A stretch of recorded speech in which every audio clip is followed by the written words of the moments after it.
all of this? How did you, cope with your mental health then? I mean, it was hard. I had times where I just, you know, broke down a lot. I had moments where I was wondering if I should keep going. But I loved school and I loved law school and I loved being in classes and I loved everything that I was doing. So I was like, I have to figure something out to make this work because I like this and I want to keep doing this, even though, my results aren't excellent. So, I actually went and talked to the Dean of Students, Dean Keyes, who she makes herself pretty available to students. She told me about a one-on-one program that the U has for students that are struggling, or students that, might benefit from extra support. And she told me about Lawyers Concerned for Lawyers, which I think we might talk about later, which is an organization that helps attorneys that are struggling with their mental health because I don't know if people talk about this very often. I think it's being talked about more now, but law students and lawyers have a very huge disparity in mental health Hmm. and depression and other, anxiety and that kind of Substance stuff. abuse is Substance definitely, abuse, yeah. which is often a result of, a mental health issue that you're not treating, I think. So yeah, I contacted Lawyers Concerned. Well, actually, first I contacted like a bunch of psychiatrists that were like, "Oh, we don't do adult ADD. We don't treat that. Call this person. Call that person." So I went through the ringer, got pinged around to a bunch of different people, and it was really frustrating because I'm just trying to take care of myself and I can't find anybody to help me. And I found Lawyers Concerned for Lawyers, and they set me up with a woman actually that works at Mitchell Hamlin, and she was excellent, and she's actually a social worker. So I talked to her. She sent me some references of psychiatrists that also it was hard, and again, I had to call multiple people even after I'd found a therapist to find somebody that would treat me. And actually the woman that I found that's treating me right now, I got on the phone and they said, "Oh, I'm really sorry. We can't accept you because you're under 26 and you're still dependent on your parents' insurance." And I just kind of was like, "Listen, Wow. this is my journey. I can't even tell you how many people I've called, how many people I've spoken to. I'm halfway through the second semester and I just like really need help now because I'm still struggling and this is still a problem for me."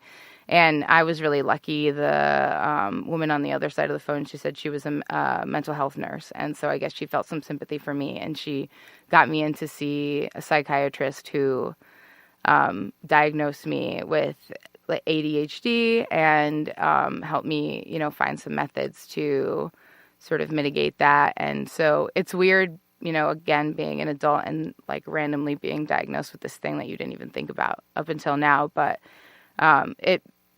it makes sense and it's helping me. And like one of the things that I realized once I got treatment was how much less time it takes me to grocery shop.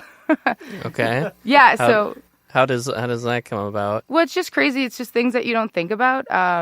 Before I was diagnosed and began treatment, it would take me like maybe an hour and a half in a grocery store, just like pinging around everywhere and not being able to sort of like organize thoughts and concepts and where I needed to go and what I needed, and kind of even like forgetting things that I did need to buy, and I would spend way more money. And now I can sort of like calm down and organize my thoughts and go in a more methodical sense, and it takes me way less time and I spend way less money. And also like my partner just moved here and she's a much healthier eater than I was, so that might be a little It's always part of good. it. But yeah, so it helps. It's helped me in my academic pursuits, but it's also really interesting to see how my disability affected me in my day-to-day life in ways that I didn't even realize that it did. And like having treatment and being cognizant of it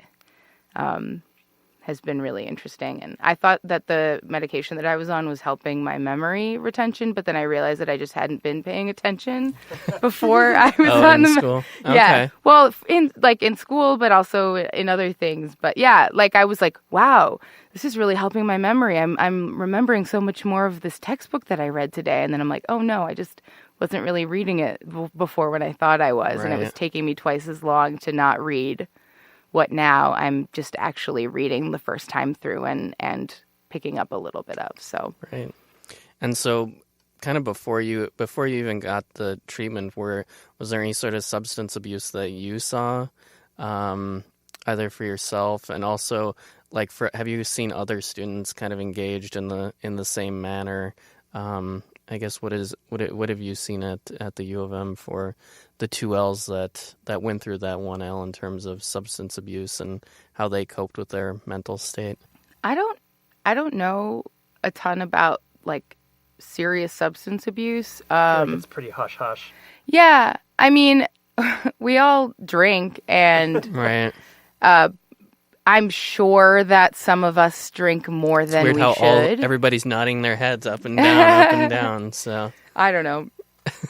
I don't know if maybe somebody would say that I have had substance abuse issues with alcohol. I don't know if I don't think I do. But yeah, I mean, definitely a culture of drinking, and sometimes just like, ooh, I have to have a drink. But in terms of like real substance abuse issues, I don't know that I've seen it. I don't doubt that it's there, and I don't doubt that I have classmates or friends in my circle that struggle with that, whether it's taking medication that's not prescribed to them, or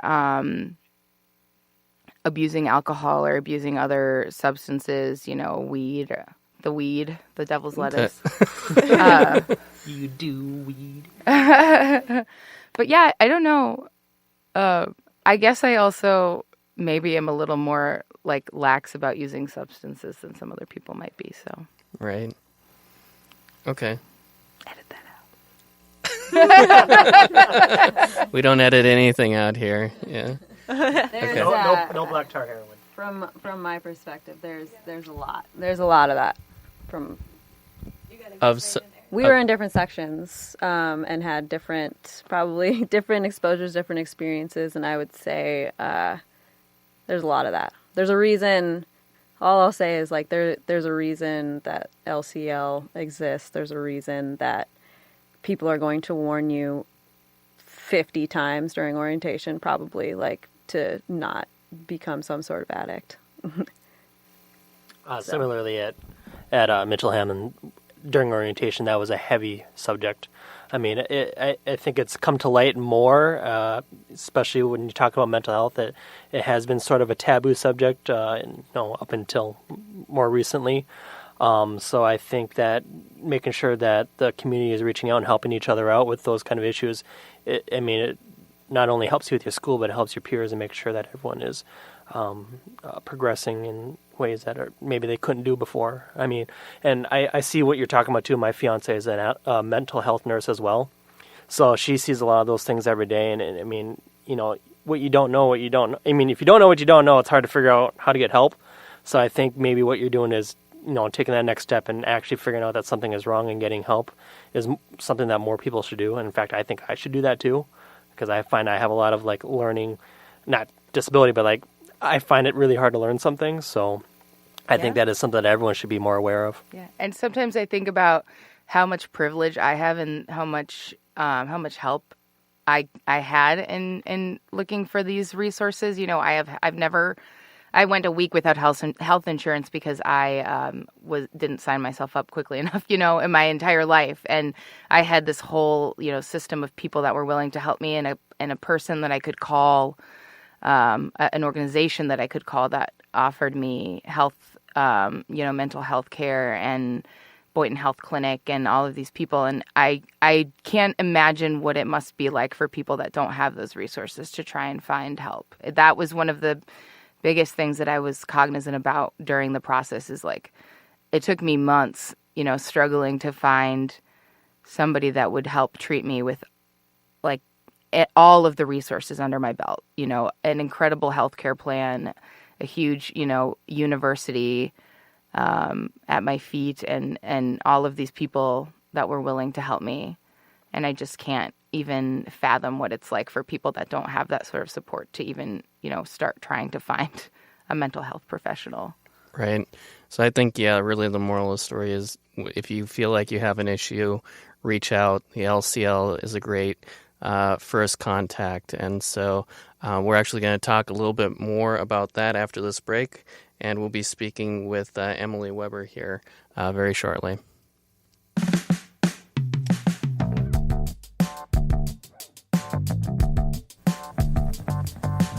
All right, before we begin, please visit us on social media at Cold Call Lawcast. You can find us on Twitter, Facebook, and Instagram. Tell us what you think about the podcast, or you can ask us a question. So that's at Cold Call Lawcast.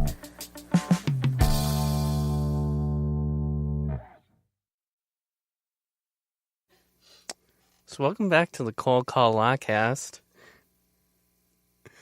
Right now we're going to talk with Emily Weber. She is a 2L from the University of St. Thomas School of Law.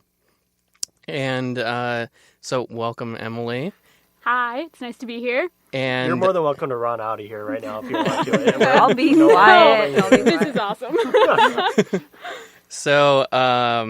So tell us about St. Thomas. So I'm a student now at, would they call me a rising 1L? You're Or they You're just officially Rising a 1L. 1L? Rising Okay. star. Yep. Is there even such thing as a rising 1L? Yes, your No. summer beforehand, you're a 0L And it or a sounds- rising A and it 1L. 0L? A 0L. Stupid. is what 0L we're called. sounds horrible. You're officially Sounds a horrible. masochist. So tell us, Emily, about your application process, why you chose the University of St. Thomas, and how was that your final decision, and kind of just tell us about you as well, and your trip to law school. Sure. So I was born and raised in Minnesota. I grew up about 3 hours north of the cities. And I kind of knew I wanted to go to law school my entire life, but I went back and forth because I'm like, holy crap, that's a lot of school. I don't know if I want to do that. So when I finally got done with my undergrad, I already had been working for a company for a few years, and I was well on my way to have a career there. And I definitely could have stayed, but after about 6 to 9 months after I graduated, I was like, I don't want to do this the rest of my life. I need to find something that gives my life a little bit more meaning, something that I can grow and do a lot of different things with. So I started looking at law school again. I knew I wanted to stay in Minnesota. I have a big family. I have 4 older siblings. I have 9 nieces and nephews. So I needed to stay close to them because they're a really big part of my life. So that gave me 3 options: the University of Minnesota, St. Thomas, or Mitchell-Hamlin. I started looking at them a little bit more closely and toured everybody. And St. Thomas really stuck in my brain. I had an atypical college experience. I actually did my first 2 years, got my AA degree before I graduated from high school. I got my AA degree 2 weeks before I graduated from high school. So I had all my generals done, and I had no idea what I wanted to do at that point in time. Law school was not what I wanted to do. So what was your AA degree in? It was just an generals? Associates of Arts. Yep, just all of my generals were done. So at that point, you really had to pick a major, and I had no idea what I wanted that major to be. So I took a year off and did a lot of nothing besides working. I worked a lot and went back, but I still didn't know what I wanted to do. So I just started at a tech college in the paralegal program. It took me about 2 months in the paralegal program to realize that I did not want to be a paralegal, and I definitely wanted to be a lawyer. So then I transferred to St. Cloud State University. And I was there for about a year when I had been working full-time at the company I spoke of earlier, where I had my career kind of set.